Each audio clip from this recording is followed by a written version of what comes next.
سلامونه، دا د دې سیریز اولنې اپیسوډ تاسو به جنید اکرم ټول پیژنئ او څنګه چې ما ویلي وو چې زه د هغه کاپي کوم د هغو مسلې لږې جدا دي، زموږ جدا دي او تاسو به ماته ایمیل کوئ، خپله مسله به بیانوئ او زه په خپل علم مطابق د هغې جواب درکوم. ضروري نه ده چې موږ په یوه خبره باندې متفق یو، ستاسو هم یو شان رایې وي او هغه زما هم وي. موږ به د یو بل سره اختلاف هم کوو، کیدای شي زما علم او ستاسو علم کې فرق وي، تاسو زما نه ډېر پوهئ او زه په اساس پوه نه شم. چپ مه پاتې کېږئ، ما غلطولی شم شي، ما صحیح کولی هم شي چې څنګه تاسو ته خوښوي. نو دا هوبهو د آس ګنجي سویګ نقل دی او موږ د جنید اکرم نه ډېر څه زده کړي دي.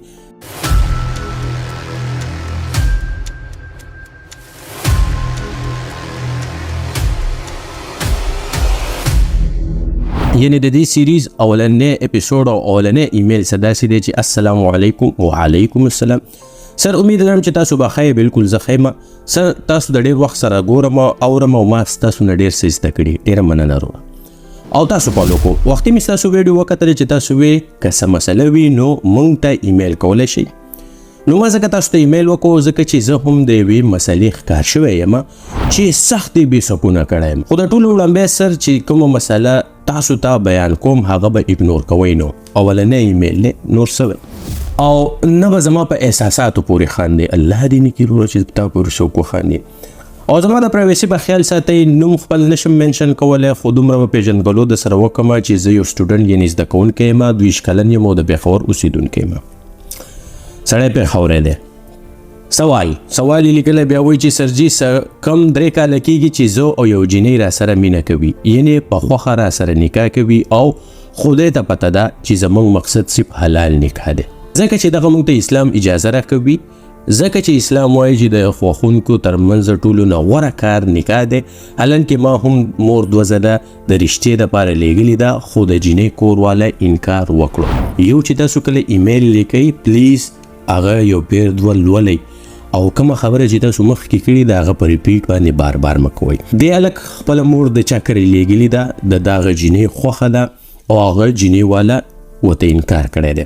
اوس تاسو ته به پته وي چې په پښتنو کې نکاح کول او په خوښه باندې دا داسې دي لکه په پولیس ورات چې وي. اول به دې هلک جینۍ خوښوي، بیا به مور لګي، بیا به خویندې لګي، بیا به پلار، بیا به خاندان خوښېږي، بیا به د جنۍ د کور نه د هغې ماماګان. حالانکې په دې کې ډېر خلک د یو بل سره نه لیکي، خور به یې پرور به یې کیس کړی، حق به ورکوي، رور به حق نه ورکوي، حصه به نه ورکوي په جایداد کې. خو چې د جنۍ د واده خبره راشي چې روره به دا پسې راغلی، ولې راغلی یې په هغه جنۍ پسې کاله ځي چې ما چې ستا نه پوښتنه وکړم.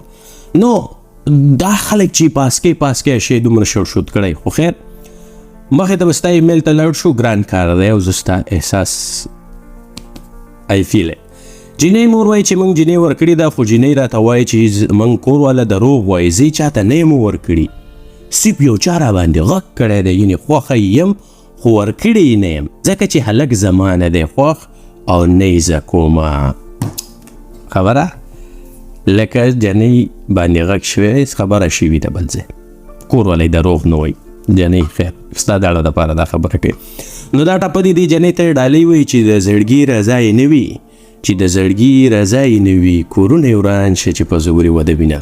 جنۍ وایي چې موږ کورواله درنه هسې ځان خلاصوي، زه چاته هم نه یم ورکړي، جنۍ کور کې هم ویلی نه شي چې زما بل هلک خوښ دی، ولې ملک ته پښتو دی او بیا تا ته پته نه. ښه نه ما ته دلته به دې ایمیل چې تا د دې پورې لیکلی ما ته پکې لږ بین ښکاري. نه خو ته په مینه پوهېږې او ته ما ته وایې چې زه ستا شاګرد یم. نو د دې نه مخکې ما په مینه باندې ویډیو رخ کړې ده، 5 types of love، د مینې 15 قسمونه. ته هغه ویډیو بیا وګوره، ښه په هغه ورسره یې وګوره. بل د دې ایمیل په جواب کې زه تاته یو کتاب دی لیږم په PDF کې دی، په هغې باندې به زه په تفصیل سره بله ویډیو راغوم. هغه کتاب چې دی یو هلک دی او جینۍ دا د یو کلاس په یونیورسټۍ کې سټوډنټان دي، هلک پښتون دی، جینۍ پنجابۍ ده او دا رښتیا دی، هغه هلک ژوندی دی. بیا چې کله په ډیټیل زه په دې خبرې کوم، خو په دغه وخت کې دوی په یو بل مینو خوښ یو. نو هلک چې کوم خط جینۍ ته لیږلی دی او جینۍ چې کوم هلک ته را لیږلی، هغه هلک بیا را لیږېدلی دی او دا هر سره یې چاپ کړي دي. د کتاب نوم دی پھر ایسا نه ہو سکا. نو ته اول هغه کتاب چې زه په PDF کې در ولېږم هغه به ولولې. ما 14 ګنټې کار کړی او کتاب چې ما ته څنګه راغی نو زه نور کېناستی نه شوم، نو زه ورته په دغې ډایس ولاړم او څه 2.5 غنټې مسلسل 130 ثبتې دی چې مینه دې کړي یا کې یا د دې حالاتو نه تېرېږي. نو زه یم چې ته په یو ټایم باندې کتاب شروع کړې او تر اخرې به ورسې. نو اول خو دې تا ته پته وي چې مینه څه ته وایي. که دا جنۍ وایي چې یاره ملک ته پښتو دی زه حل نشم ویلی، نو ته دې ته ووایه چې یو 500 لفظو کې تا ته یو خط ولیکي چې دا ستا دپاره کم سوچ کوي، څه کوي که نه. دا مینه نه ده چې راشه او په ما پسې هلک راځي او زما هغه نه دی خوښ. try to understand. نو اول خو ته د خپل مینې هغه ګهرایي چې ده اول خو هغه ناپ که هغه معلومه که چې دا څومره ده. دغه کتاب به خامخا ولولې او کم کسان چې دا ویډیو ګوري ستاسو دپاره به دغه ویډیو زه راغوم کتاب به تفصیلي بحث کوم. سر زه مولیانو ته لاړم، تبلیغیانو والا پسې هم لاړم. مولا او تبلیغي چېرته خپل کور نه دی رخ کړی، ته د هغو نه څه غواړې. داسې ډېر پوهانو ته لاړم خو هېڅ چا زما مسره سیریس وانه غوښتله، نه پوهېږم چې ولې. ښه اوس د دې نه بعد دا ایمیل تاسو ګورئ ښه چې دی څه ویل غواړي. او بیا سبا که څوک هلک داسې څه قدم واخلي نو یوسف جان ورته خولې ته مایک نیولی وي. یوسف جان دا واحد هلک دی چې ستا د مایک د وجې دی داسې غلط حرکت نه کوي، دی دې یېرولی دی. نو کریډیټ ګوز ټو یو، خو ډېر بېکاره کانټینټ دی والله. مولیان هم پرې پرتفې لګوي صرف د خپل ویوز او ډالرو دپاره. ګوره ته پوره خبره لیکه دلته چې د مولا پتوې لګي وي او ډاکټر، دا هغه مولان یادوي چې کوم یوټیوب باندې دا مسلې چیړی خو ستا د مسلې حل بچه نه یې ویلی درته، نو ځکه ته دا خبره کوې. وایي څوک ګایډ کوي نو خنداګانې پورې کوي. خو کاش نشته هغه خلک. سر بس آخري ځل تاسو ته دغه مسله بیانوم، تاسو راته څه مشوره راکړئ چې زه داسې څه ونه کړم چې هغه جنۍ هم زما خپله شي. ګنې الله دې نه کي کله ناکله وایم یا د خپل ځان مړ کم او یا هغه هلک چې جنۍ هم راته وایي دغه هلک مخې نه لر. پوه شوئ؟ ښه نه زه تاته وایم چې تا اول دا معلوم کړه چې دا جنۍ ستا سره مینه کوي او که نه کوي. ما ته نه ښکاري، ما ته داسې ښکاري چې ستا د مینې نه د دغې جنۍ د هغې بل هلک سره نفرت زیات دی. هغه په هر حال باندې هغه سې ټکول غواړي. دا سوچ نه کوي چې ستا د هغې سره فیوچر رخ شي یا نو. دا سوچ نه کوي چې دا هلک هغه ووژني نو زه ته یې به ځي جیل ته، ته یې نه یې پکار. دا زه وایم میبي چې زه غلط یم. خو بیا د الله تعالی نه وډرېږم. د نبي کریم صلی الله علیه وسلم ارشاد دی چې د یو انسان قتل د ټول انسانیت قتل دی. دا دی پخپله وایي. سر زه هېڅ نه پوهېږم چې زه څه وکړم. سر داسې اډوایس راکوي چې زما څخه بیخي یو ګناه هم ونه شي او دغه جنۍ هم زما شي.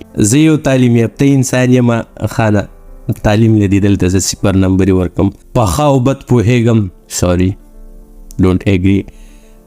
او بیا سټوډنټ یم، یعنې ډېر زر به پوهنتون نه فارغه شم، خو بس کله کله حالات انسان په ځان وجنې او د بل په وجنې مجبوره کړي. ډېره غلطه خبره کوي ښه نه.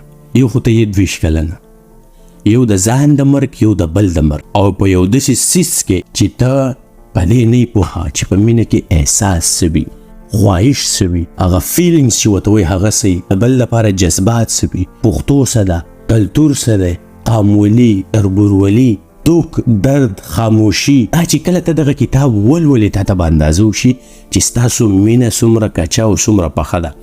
ما ته مشوره راکوئ ښه نه. زه به تا ته یو مشوره درکوم، هغه مشوره دا ده چې 2 پیرې د مور لیږلې ده. یوه مشوره درته دا ده چې جنۍ نه ځان صحیح پوه کړه چې دا ستا سره مینه کوي او که نه کوي. دا پوښتنې دې وکړه ته زما دپاره څه فیل کوې، څه احساسات دي دي. یاره یقین مینه راځي چې تا ته 4 کرښې ولیکي. دویمه خبره، دې جنۍ ته وایه 2 پیرې مې مور در لیږلې ده. دې ځل به زما مور حلو درځي چې ته کور حل وې. د کور کې ته حل نشي ویلی، ستا بانه دا ده چې یاره ملک ته پښتو دی، په ځان پیریان نه وله، په ځان ساړوبي راوله، وایه سر را باندې ګرځي، ځان د ولاړو نه راتاو که. دا داسې مرضونه دي چې دا د ډاکټر پلار هم نشي نیولی. زه هم نیم ډاکټر یم، نرس ګوټه یم. اوس چاته یې چې په اړه مې ساړوبي ده، ډاکټر به څه معلوموي. ځه په خوب کې چغې که، چې خوب نه درځي چغې که، ټول به رخ شي. ولې ویرېده نه چې دا چلونه شروع کړي، مور به ترې خامخا تپوس کوي. د دې مور ته هم دغه خواست دی چې یاره پلیز د دې جنۍ سره ګزاره وکړي. او زما دا خیال دی کېدای شي دا اولنی هلک لاړ شي، ستا به کې بیا هم چانس رغ نه شي. نو ښه نه ته خفه کېږم، زما د دې اپیسوډ یا سیریز اولنۍ مقدمه چې هغه په نو باندې کرا شو، زه تعالی څه پازیټیو انډیکیشن نه درکوم. جنۍ دې په ځان نخرې پیښې وکړي، ځان دې ناجوړه کړي، خپل کور والا دې منع وکړي او اوسنۍ جنکۍ پخوانۍ نه دي. نو چې کله هم حالات ټیک شول او تا ته ګرین سیګنل میلاو شو چې زما مور ځي او ما ته به او کوي، نو ښه پخه که نو په لاره کښېنه، دا کتاب چې ته ولولې تا ته به اندازه وشي چې مینه څه ده. نو نه خفه نه شي خو نه. دویم ایمیل دی وایي السلام علیکم لالا، هیله لرم چې چمتو به یې. لالا زما تعلق د سوات یو ورکوټې شان کلی دیولی نه دی، کلیوالې د خدای ظالمه. د تیرو یو څو ورځو نه په سوشل میډیا باندې داسې قسمه هلې ځلې وینم چې زمونږ د کلتور جنازې ګور ته ورسوله. یخه نه دا ستړی ما ته خو پته نه وه، ګور که څوک نه پېژني قبر ته وایي. صحیح ده. ټیک ټاک ما ته ډېر پته نشته چې تا ته د هر څه ته په هر څه پوهې هسې ګپ دې لګولی. ما ته پته نشته چې هغه څه لوبه کېږي لایو باندې، خو دا ویډیو بیا فیسبوک ته اپلوډ کړي کوم چې پبلیک دی او هر مشر کشر نارینه زنانه د ټولو دپاره اوپن سروس دی. خو اوس د مقصد صرف دا دی چې یاره دا خو هلته خلک لایو ناست وي او هلته بیا خلک د هغې نه سکرین ریکارډینګ وکړي او دا نورو پلیټفارمونو ته راوړي، یعنې فیسبوک ته یې راوړي، یوټیوب ته یې راوړي. خبره داسې ده چې زما د اندازې مطابق د خلکو سره فیسبوک اکاونټ یې دومره نشته څومره چې د ټیک ټاک دی، د خلکو سره یوټیوب یې دومره نشته چې د ټیک ټاک دی. نو ستا دا خبره دلته لږه کمزوري کېږي، خو بیا هم داسې قسمه ویډیو په پیډ باندې چلیږي. زما تاسو ته ریکویسټ دی چې دې خلکو ته زما اواز ورسي. ستا اواز روان دی وروره، مایک مې بس یم ښه اخیستی دی، اوس به ډېر ښه رسي چې لایو گیم دې بند کړی شي او د دې خلاف د شعور پیدا کړی شي. زه د ټیک ټاک د بندولو خلاف نه یم، دا یو اوپن سروس دی څنګه چې تا وویل. اوس نور ژبې چې دي که په انګلیش کې ته کنځل وکړې، که په هندۍ کې وکړې، که په اردو کې، اردو د هندۍ د وجې نه په دغه برکت کې راځي، یا نور که په دې کې ته ډېر زیات کنځلې وکړې نو په هغې باندې فلټر لګېدلی. دغه کنځلې، دغه تھریډز، دغه څوک ویشتل، وجل، دا څیزونه چې دي هغه ټیک ټاک ډایرکټ وارنینګ ورکوي چې دا ته څه وایي. ولې ارټیفیشل انټیلیجنس هغه الفاظ رانیسي. موږ پښتانه یو، زموږ پښتو چې دومره ترقي کوي چې زموږ په ژبه باندې فلټر ټیک ټاک ولګوي یا فیسبوک ولګوي، دا به ډېر لویه زمانه.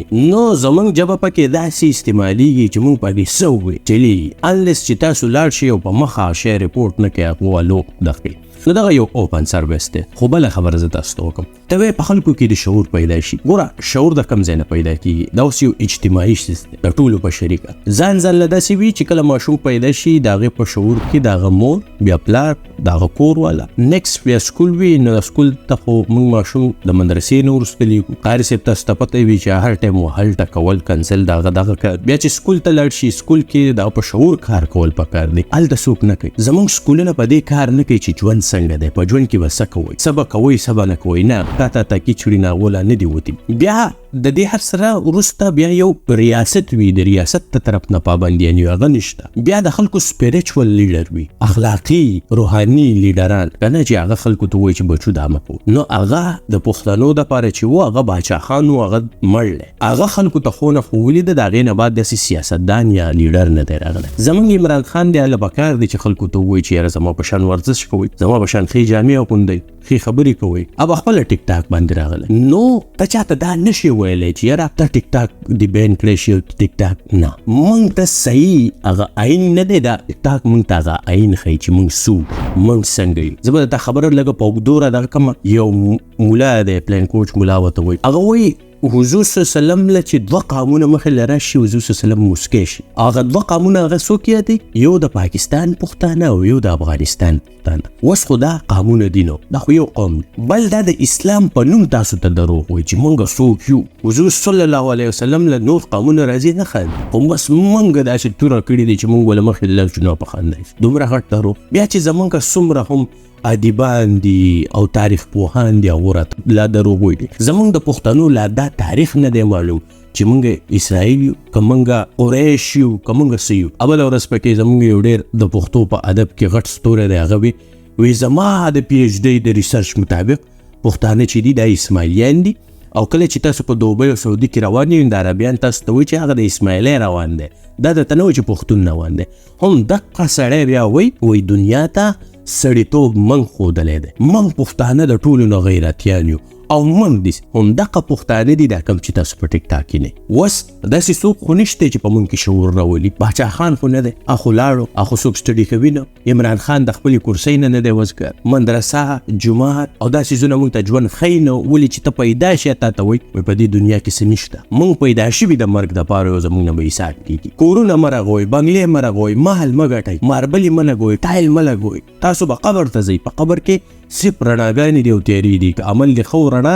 که نه تیاره دا کم سړی وایي چې په ماربلو ناسي چپ چاپېره په جومات کې ټایل لګېدلی وي د ټولو نه ګرانه پلکه او یو پي ایس پکې لګېدلی وي هم د دغه مولایي صاحب کور د دغه جومات له پاسه وي د ده کره بجلی نه ځي د ده په کور کې هم ټایل لګېدلی وي نو چې کله ستا د ژوند کې داسې څه وینو ته به مرې بس دا زموږ پښتنو ته ښودلی کېږي نو دغه صحیح چهره چې دا ټیک ټاک تاسو ته ښایي که څوک پې کنځل کوي که څوک پې یو بل کنځي که څوک پې یو بل وهي یوازې دا نو نن ما ټیک ټاک کتو د یو وړوکی بمګی یا ګرنیټ دی هغه خلک وروره تربیله ډیم ته ولي او هغې کې ډزیږي او دا واړه او لوی مهي پکې مړه کېږي او دا خلک ټیک ټاک له ورکوي دومره شعور په بل وږي نشته نو زه دا خلک هم نه پړ کوم دې ته هم چا ښونه نه ده ښوولي خو اوس که یو دوه کسان د یو بل سره کیني د یو بل نه زده کړه وکړي موږ پښتنو له پکار دی چې موږ لوبلای شو موږ نوره دنیا وینو موږ د نورې دنیا د خلکو سره خبرې وکړو قلیل او دنیا چې ده مراکش چینی چې ده خو د لرې لرې ځایونه خو د هغو د یو بل د وجې وپېژندل که نه چې دا پښتانه دي اوس خو د هغې قلیل ریسپانس پازیټیو و او په چا بس خبرې نه کوي که څوک یې بلاک کړي بلاک که څوک راشي د سره بس ګیم وکړي یې لاړ شي خندا پندا خو اوس دا دي که تا سره چا وخندل نو ځان له دې کار وکړو سبا به راشي وایي تا ولې ما ته وخندل دا خلک بیا په مینه هم نه پوهېږي نو بیا په یو بل راپورټونه کوي یو بل کنځي د یو بل خورمو نو میجارټي زموږ د پښتنو هم دغه جهالت دی هم دغه کنځل دي هم دغه میانو سره زیاتی دی د لارو ګاډو کوڅو د هر سره چې دي تاسو ته ښکاري نو دا یو ډېر کویک سروس دی د دیولۍ وروره دا بندېږي نه که زه تا ته ووایم زما نصرت فتح علي خان دومره خوښ دی چې کله زه د هغه خو په هغې موسیقۍ پوهېږم نه خو که زه یوازې کښېنم کله کله زما په سترګو کې اوښکې راځي هغه زما هغه دننه احساسي جذبه چې د دومره راپاروي د ځان سره نو د هغه په نوم باندې یو بل کټار راغلی شاهد فتح علي خان السلام علیکم دا نخرې پېښې کول نو هغه په اوله کې ما په یو دغه کې ولیدو هغه چې ما کله لوستو نو ما لکه هغه سړی ایکسپیکټیشن داسې وي که نه ما دا به هم دغه په شان نو بیا لاړم په دغه کې مې چې کو په یوټیوب کې چې مې راواوښتو په اوله کې هغه خبرې کولې نو ما زه بل نصرت فتح علي خان ناغی د هغه راحت چل ول چې ما یې جو پی ایس ایل دا ول غوشان چې ما واورېدل زه یې دومره هټ کړی وم دومره یې خفه کړی وم چې زما ټیک ټاک تاسو وګورئ د 200 نه زیات خلک په یمه ما بلاک کړی ولې چې زما نصرت فتح علي خان خوښ دی او د ده د وجې زه دومره هټ شوی یم چې دا دی کم بکواس کوي چې چا هم د دغه سړي ویډیو ورکړي ما بلاک کړی دی که خپل دی که پردی نو پښتانه په دې دغه کې ناست دي چې یاره څوک په انقلاب راوړي او ما ته به یې په پلیټ کې کېدي چې دا واخله انقلاب د ځان نه شروع وکړئ که څوک یو نه دي خوښ او څوک کنځل کوي مه یې راښکوئ بلاک یې کوئ خبره یې ختمه کوئ که څوک د هغه ویډیو په بل ځای ورکوي هغه بلاک کوي ستاسو د منظرو د وجې خلک په فرانس کې شیانې کوي په دوبۍ کې شیانې کوي یو سړی خو دې دا ووایي چې یاره دغه دی زما منظرې روان دی ما به $500 دا منظرې اخیستی و هغه دی نن په کلي کې روان دی نن دوبۍ ته راغی نن پکې ملیشیا ته لاړ خو دغه منظرې دي تاسو یې سپورټ کوئ نو د ځان نه به دا شروعات د شعورو دا شروعات د ځان نه کول پکار دي دویمه خبره چې پازیټیو کانټینټ نشته دلته که څوک رباب وهي هغه نوی څیز زده کوي رباب پی چې دی هغه یو خبره لس پیرې نه کوي هغه نوی څیز که څوک ټاپه وایي نو هغه به نوي نوي ټپې راوړي که نه زړې نه چلیږي دا کم کسان چې تاسو اورئ دا کنځل ویل چې کوي د دې سره دلیل ختم شي باچا خان بابا وایي د کم سړي سره چې دلیل ختم شي هغه بیا غوسه شروع کی جنگ شروع کی کنځل شروع دا چې زه نن 3 میاشتې بعد تاسو ته ناست یم زما سره په ذهن کې څه نه و که دا 3 میاشتې زه مسلسل تاسو ته راغلی ویډیوګانې مې رف کړی وی نو هم دغه کنځل ویل به چې پلان کې ما ته کمنټ کړم پلان کې ما له لمکي راکړو پلان کې داسې دی پلان کې داسې دی پلان کې وخوړې پلان کې دلیل چې د سره نه بیا به دغه امپړتي کې نو تاسو نران شئ که ستاسو سکیل وي که رباب وهلی شئ که د لرګي کار کولی شئ که تصویر راغولی شئ څه نه څه خو د ټیک ټاک ته راولئ په اسټرالیا کې یو هلک دی هغه د خلکو دا کبلې کټ کوي فري هغه ټیک ټاک ته ورکوي. دا بوډایګان بوډا او بوډۍ دلته خلک یوازې پاتې کېږي. کم خلک چې د خپل کور دا بوټي نشي کټ کولی او هغه ځي او د هغې دغه کوي. دا 1.6 میلیون فالوورز دي خو پازیټیو دی. یوه جینۍ ده په کینیډا کې هغه بوټي نه هلی 15 که 14 سنس پر بوټی ولا ورکوي، کار کوي لکه خدایي خدمتګار هم نه ده. د هغې 9 لکه فالوورز دي. نو چې کومه سوسایټي پازیټیو وي هلته خلک پازیټیو سیزونه وړي او پازیټیو سیزونه مخکې کېږي. تاسو راوخلی که نه یو بوجۍ راوخلی د خپل کلي کوڅې لاره صفا کوي، د پلاستیک ترې راټول کړي، دا به سبا بیا څښا کېږي. چېرته سوات کې ګبینجبې ملم جبې ته لاړ شي هلته یوه تیلۍ راوړئ، که تاسو خلکو پالو نه کړئ نو چېرته صفایي وکړئ، چېرته بل څه وکړئ بغیر د دې 1000 روپو د غریبانانو له 1000 روپو ورکولو نه. نو وروره ټیک ټاک نشي بندېدی. ټیک ټاک ته عمران خان هم راغلی دی، تاسو ورته هم راشئ، زه به ورته هم راشم. زه پکې هم یم، کم 80 دي که 40 کم 10,000 فالوورز پکې زه هم زه پکې هم کوشش کوم چې پازیټیو کانټینټ پکې زیات شي. نو چې کله پازیټیو کانټینټ هلته زیات شو ظاهري خبره ده نور خلکو ته چې خلک منظري نه ورغوزاري چل به کوي. زی به دا څو پورې به د خلکو کنځلو ته تکینې، دا څو پورې به یو د 2 کسانو جګړه چې دا غروانه دا به پکې روغېږي، دا به بیا راځي د یو بل سره به ګیمونه کوي، دا به بیا ورانېږي، دا به بیا په یو بل رپوټونه کوي، دا به کله 100 تولې کالی غواړي، کله به 300 غواړي. خو ته یې ګورې ټوله خبره د ویورشپ ته. زه چې نن د آسک بمبق خان د اپیسوډ راغوم خو ما یو دغه راښکورین دغه تاسو ته مې ما ته هیدې 3 شپېته ایمیل راغلی، تاسو مله ریسپانس راکړو. نو زه د دې قابل شم چې تاسو سره خبرې وکړم. دا زما یو ریکویسټ دی، تاسو د دې باندې نظر واچوئ. ما تاسو ته خپله خبره وکړه، په اخره کې دی وایي مننه کوم، لالا الله دې عزت وکړه، کامیاب شي، الله دې نور عزت نصیب کړه، الله دې تا خوشحاله ساتي. او زه د یولیواله ستانه دا اکسپیکټیشن لرم چې ته ما ته بل ایمیل وکړو چې ما 500 پښتانه چې دي د خپل ټیک ټاک نه بلاک خوند به وکړي. ډېره مننه. دا یو بل ایمیل دی د په انګلیش کې لیکي چې سبجیکټ د خپل ایمیل لیکلو طریقې خدم ایجوکیشن ان شاهد انور ویوز. هاي سر مای نیم از سلیمان شاه سټډینګ BS انګلیش فرام هریپور. دا زده کوونکی دی د BS انګلیش په هریپور یونیورسيټي کې. اټس بین ا وایل فالوینګ یو ان فیسبوک، اټس میک می فیر. وای د ډیر وخت نه زستا ویډیوګانې ګورم او دغه وجنه زستا مینوال لښه. د ډیر وخت نه زه دا سوچ کوم چې خپل سوچ او فکر ستا سره شریک کوم چې دی په خپل ویډیو کې ډیسکس کې یعنی خبرې پوه کې. وای تا به خامخا د شاهد انور ویډیوګانې کتلې چې باغی کې هغه د پیسو په باره کې وایي چې پیسې هر څه دی او د تعلیم خلاف کرکه او نفرت خوروي. He says Pashtoon as well as خاوه هغه پښتانه او نور کم قامونه چې دی هغه ته هم دا وایي چې په هر طریقه وي پیسې وګټي. I personally understand the importance of money as well. وایي زه په خپل هم د پیسو په اهمیت پوهیم، بټ لیکن زمونږ په پښتانه معاشره زما دا خیال نه ده کس وایي چې پیسه هر څه نه دی. دا وخت کومګه تعلیم او پیسې کمپیر کو یو شان کو دا واخلو نو موږ ته د تعلیم زیات ضرورت دی د پیسې نه. You know better than me چې پښتانه وایي ته زمانه خپويږي چې پښتانه د کم حالاتو نه تیریږي،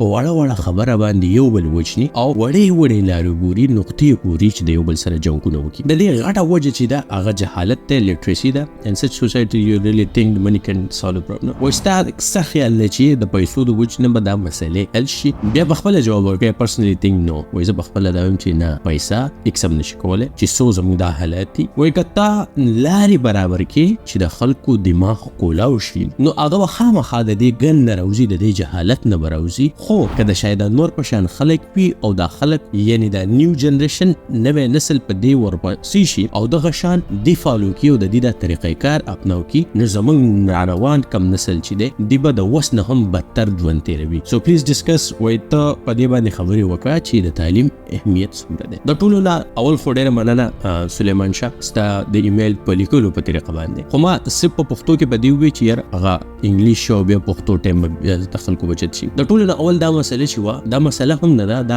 ټرند دا چې شروع شوی دا ارشد چای والا شروع کړو. ارشد چای والا هم ویډیوګانې کوي، هغه هم یو انفلوئنسر دی او خلکو ته دغه شان د انلاین کاروبار خبرې کوي او هغه ډایرکټ سوی میلیونر. اوس ما ته چې څوک وایي میلیونر نو زه خامخا خوشحالېږم، زه به د هغې سړي خبره اورم. دغه شان شاید انور خلکو ته وایي غریب یا د غریب سړي زامنو. څوک یې د په خبرو کې نفرت دی، کرکه دی، خو موږ غریبانان خو ته ودرېږو که نه چې دی زموږ په باره کې څه وایي. نو دا هغه طریقې کار دی د فیسبوک یا د یوټیوب د ویورشپ یعنې د کتونکو زیاتولو دپاره هغه طریقې کار دی چې ته د بل سړي په ذهن باندې ډایرکټ یو کونډه ولا ونیسه. اوس خبره ده چې د پاکستان نظامي تعلیم باندې خبرې کېدې شي. دا ډېر بیکاره نظامي تعلیم دی او د هغه وخت نظامي تعلیم دی چې په 1800 کې برتانیا ریجکټ کړی دی. خو دلته یې ذکر راوړی ول خو زموږ د خلکو ذهن په دې نه خلاصېږي چې موږ د انډیا یا د هندوانو نه ازادي حاصله کړې ده که د انګریزانو نه. موږ په شریکه هندوان او مسلمانان دا ټول چې کوم قومونه دلته آباد و سیکان هر څوک چې په دې باندې انګریز قابض و او انګریز چې و هغه به دا زموږ وسایل لوټول، کویله شوه او د دې نه وسپنه یو شی بل شی به وړو او دغه شان د هغه بخت چې و هغه روان. بیا هغو له لږ ډېر تعلیم یافته خلک هم پکارو. که تاسو ګورئ د ټولو نه زیات تعلیمي ادارې چې دي هغو په پنجاب کې رخ کړي. موږ دپاره اسلامیا کالج داسې یو څو څیزونه نور هم رخ کړي دي. خو د دې هېڅکله دا مطلب نه ده چې سړی د سکول ته کنځل وکړي یا د خلکو ته ووایي چې یاره ته اوس د سکول نه وځه امیزون شروع که یا استادان ته کنځل ویل نه، بل په زموږ په نظامي تعلیم کې دا څیزونه شاملول پکار دي. دا چې کله موږ چینج کوو موږ به د خلکو ته کاروبار ښیو. که تاسو زما د نن نه 3.5 کاله یا 4 کاله زړه ویډیو ګورئ ما په اسرائیل لخ کړي وه چې هغو څنګه کامیاب. هلته کې یو کس ډاکټر کېږي هم هله یو پروجیکټ ورکړي چې دا واخله دا دومره پیسې دي او په دې باندې ته کاروبار وکړه، په دې کې 10% نه منافع وښایه، تا ته به هلو د ډاکټرۍ اوس پتا باندې کچوري خرڅي او پتا باندې امیزون کوي. خو ته په هغې کې 10% یعنی 100 روپۍ تاله درکړي دي 100 ته ولګولې 110 وښایه نو هلو به تاله زه ډیګري درکو. نو هغه خلک هم دی چې په دې خلکو کار کوي. نو د خلکو په نظامي تعلیم کې دا هم شامل دي. خو موږ د دې نه ډېر لري یو. دویمه خبره دا ده چې امیزون یا انلاین کاروبار چې دی دا په پاکستان کې ممکن نه دی. د ټولو نه اول خبره څه وي ټرست، چې څوک په تا یقین کوي او که نه کوي. دلته خو خلکو سپینه ټوپۍ غټه ګیرې په هغه باندې یقین نه کوي. نو په انلاین چې ته کسي هم نه یې نه په هغه به څنګه یقین وکړي. ته به اوس د امیزون نه یا د دراز نه یو شی انلاین اډر کړي، هغه څیز خو تا ته راځي. نو اوس دا کوم څیزونه چې شاید انور وایي دا د دې ملکونو دپاره استرالیا شو، کینیډا شو، یورپ شو، امریکا شو، دلته که زه پیسې ورکړم پیپال یې ورکړم، پیپال هغه پیسې د ځان سره ایښودي ماته سامان نه شي ته مخ وي بیا هغه ته هغه پیسې ورکړي. نو دغه شان هلته خو یو داسې سیسټم نو ډایرکټ به د یو چا بینک اکاونټ ته به پیسې ورهړی او بیا به هغه ته له هر څه راولېږي. نو دغه سیس چې دی هلته کامیاب نه دی. که څوک هم په نهم کې په اتم کې یا په 10 12 کې د سکول نه وځي او امیزون شروع کوي یا کرپټو شروع کوي یا فورکس دا شیپینګ میپینګ دا قصې میسې چې کوي، دا خپلې ټولې لارې بندې کړې په تعلیم باندې. خو ته لاړې یوه دوکانداري دې شروع کړه، که ته په هغې کې ناکامه شوې نو بیا به څه تا به تعلیم کړی نه بیا به څه کوې. نورې لارې خو به تا ته هلو کولاویږي، ته به پردۍ مزدورۍ وکړې یا ته به یو بل کاروبار اسټیبلش کړې. نو خبرې مقصد دا دی چې تعلیمي نظام ستا دماغ کولاوي. د تعلیمي نظام برکت دا وي چې هغه تا پوهه کړي. د تعلیم دویم نوم چې دی هغه پوهه ما یو ویډیو رخ کړی خو په هغه ټایم کې ما د شاهد انور ډایرکټ نوم نشو اخیستی او د دغې وجې نه تاسو ونه کتله. د پوهې 4 قسمونه دي. اولنی قسم یې دا دی چې ته یو سکول ته لاړ شي اته ته د کتاب نه ووایي استاز درته راشي او دغه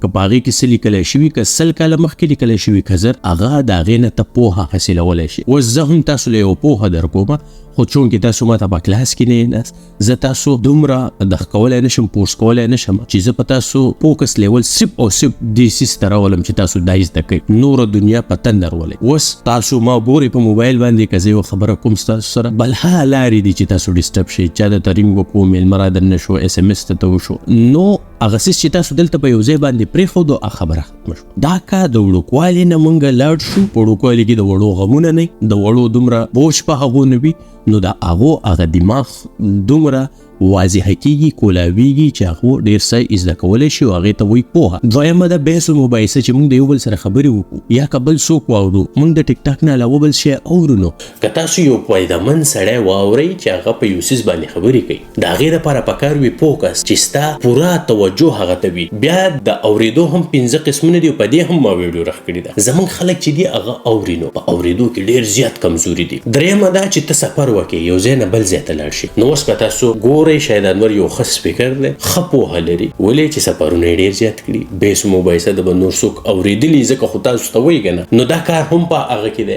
اوس که د ده تعلیم نه هم نه وی دا چېرته یونیورسټي دغه سیټ ته تللی وی نو کېدای شي چې د ده په وینا کې د طارق جمیل صاحب په شان خوږوالی وی نرموالی وی نو دغه د هغې ډس ایډوانټیج دی. نو تاسو خیر هغه زړې ویډیوګانې هم وګورئ خو زه هېڅکله هم تعلیم ډایرکټ په کاروبار باندې نه زده کوم. تاسو لاړ شئ په هر څه باندې ځان پوهه کوئ. زموږ خلک چې دي دي هغه کاروبارونه کوي خو اکثر ناکامه کیږي ولې هغه پوهه نه وي حاصله کړي تاسو چې څه هم کوئ اول د هغې پوهه حاصلول په تاسو پرست دي د ژوند 20 کاله چې دي په هغې باندې خو تاسو هسې هم پښتانو تاسو خو هسې هم کار نه کوئ یو کس کار کوي او 10-12 تنه کولمو ته ناست دی نو هم دغه وخت دی چې په دې کې تاسو زده کړې وکئ پوهه حاصله کړئ نه چې تاسو په کور کې کښېنئ او ما یې میزان کولاو کو زه به سبا میلیونر شم که تاسو ته څوک هم وایي چې یاره دا کار شروع کړه او سبا له به تا ته د دې پیدا دا میلاو شوي نو دغه کار مه کوئ دا شارټ کټ دی خو که یو کس تا ته وایي چې دا ونه نه لکه او 20 کاله بعد به دا غوس کوي نو په دغه یقین وکئ او ځئ هر شی یو پروسس غواړي او په دغه پروسس وایز ځئ